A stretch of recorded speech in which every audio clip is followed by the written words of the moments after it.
Enfin, et probablement le mot que j'ai dû me dire à la mort de Portgas the Ace. Pas que je n'aimais pas le personnage, au contraire, mais plutôt que j'attendais clairement ça. Que Luffy perde un membre proche pour qu'il se remette enfin en question. S'il y a un sujet que les théoriciens One Piece adorent, c'est la mort des protagonistes. Il suffit de rechercher One Piece théorie la mort de pour tomber sur des tas de vidéos à ce sujet, mais finalement, pourquoi les fans de One Piece veulent que les protagonistes meurent? Il y a environ 3 ans, j'ai moi-même sorti ma première théorie. Dans cette vidéo, j'ai théorisé sur la mort de Zoro. Mais finalement, pourquoi cette vidéo n'est plus dispo sur la chaîne? Eh bien, je vais être honnête avec vous, cette vidéo était vachement nulle. Entre le fait que je sois la personne la moins à l'aise au monde pour enregistrer cette vidéo... Zoro est assis sur une tombe. Sur cette tombe, il est écrit 944 pirates. Bon, juste avec ça, on peut en déduire qu'il va se passer quelque chose dans le chapitre 944. Ou encore faire une théorie à partir d'une théorie, c'est probablement la chose à ne pas faire quand on fait des théories. Mais aujourd'hui, je ne vais pas théoriser sur la mort d'un personnage. Je vais essayer d'expliquer pourquoi y a-t-il autant de théories parlant de la mort des protagonistes dans One Piece.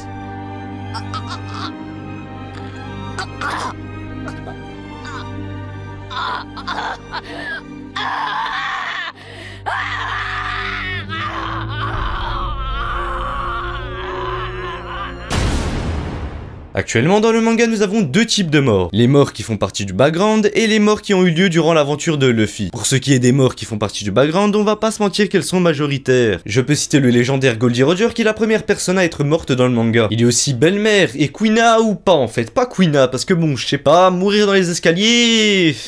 Et pour ce qui est de l'histoire actuelle, on peut citer Portgas the Ace, Edward Newgate, et en fait, y a personne qui meurt dans One Piece. Bon d'accord, je suis mauvaise langue, on a en réalité en plus de 900 chapitres, 7 personnages qui sont morts au cours de l'histoire et qui avaient un rôle plus ou moins important. Parce qu'il est clair qu'il y a eu des morts de pirates ou de marines random lors de la guerre de Marineford. Et si l'on regarde bien parmi ces 7 personnages qui ont été développés un minimum, 4 sont des antagonistes. Vergo, Monet et un petit peu Smile sont les antagonistes principaux de l'arc Punk Hazard, et Charlotte Opera a eu un rôle moyennement important lors de l'arc Whole Cake. Ensuite, pour ce qui est de la mort de Barbe Blanche, c'est une mort qui marqua réellement l'univers dans lequel évolue Luffy. La mort de Edward Newgate a laissé une place vacante parmi les 4 empereurs, ce qui va permettre de mettre en avant Barbe Noire. L'homme le plus fort du monde est mort, donc oui, cette mort est essentielle à l'histoire. Ensuite, nous avons Pedro qui est mort lors de l'arc Whole Cake. Et enfin, la mort qui a le plus impacté le parcours de Luffy, c'est pour moi la mort de son frère Portgas the Ace. C'est la première fois depuis son départ que Luffy va se remettre en question. Cela va engendrer l'entraînement de tous les Mugiwara pour devenir plus fort. Mais finalement, on se rend compte qu'il n'y a pas beaucoup de morts dans One Piece au cours de l'histoire. Et si l'on compare avec l'ancien concurrent direct de One Piece, c'est-à-dire Naruto dans le Shonen Jump, on se rend compte qu'il y a un écart monumental de personnages qui sont morts au cours des événements que suivent les protagonistes entre les 2 œuvres. Madara, Itachi, Nagato, Obito, Jiraiya, Hiruzen Sarutobi, Asuma, Neji, Danzo, Zabuza et des dizaines d'autres. Mais dans One Piece, bah on en a que 7, ce qui est ridicule comparé à Naruto. Et je précise bien comparé à Naruto, ce qui signifie que c'est pas si grave finalement. Du coup la question est que les morts dans One Piece ne sont pas assez nombreuses? Eh bien non.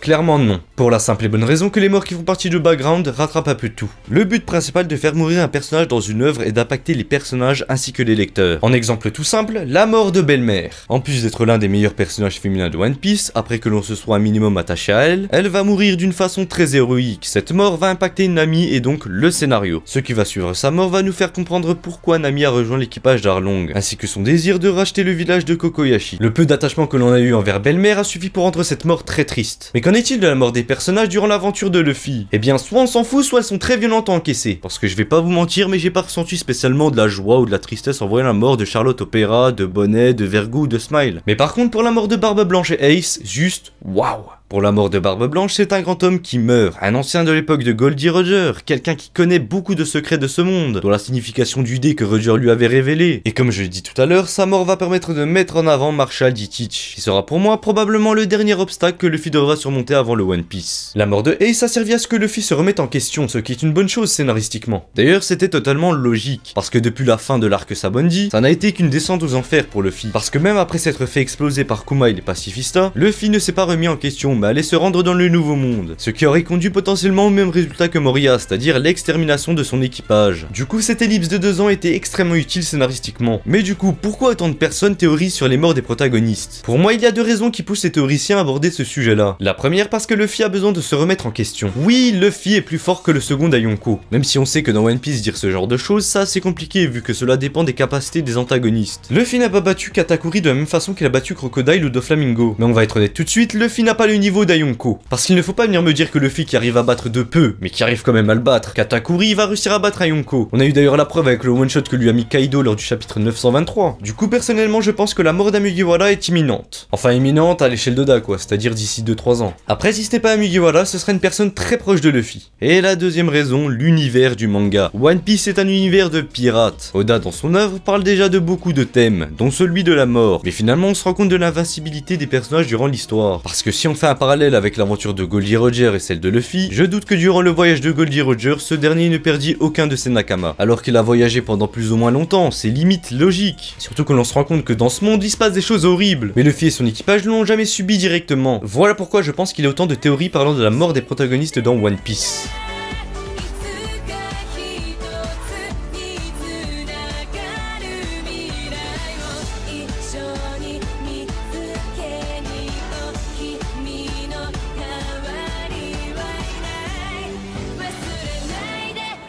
Together